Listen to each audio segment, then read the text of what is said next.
அல்லாஹ்வுடைய ரோசத்தின் காரணமாகத்தான் மானக்கேடான விஷயங்களை அல்லாஹ் ஹராமாக்கி இருக்கிறான் அப்படின்னு ரசூலுல்லாஹ் சொல்றான். இந்த செய்தி எங்களுக்கு என்ன சொல்லுது? யாரிடத்தில் ரோசம் இருக்கிறதோ அவர்கள் மானக்கேடான விஷயங்களை நெருங்க மாட்டார்கள், மானக்கேடான விஷயத்தை அங்கீகரிக்க மாட்டார்கள் என்று ரசூலுல்லாஹ் சொல்றான். இப்ப நான் ஏற்கனவே உங்கள்கிட்ட சொன்னேன், ஒழுக்கம் ரோசத்துடைய பின்னணி, ஒழுக்கம் ரோசத்துடைய பின்னணி.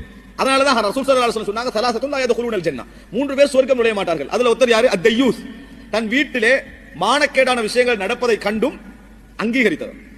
தன் வீட்டில ஒரு பொட்டியை வச்சுக்கிட்டு எல்லா விதமான மோசமான பாலியல் காட்சிகளும் போகுது.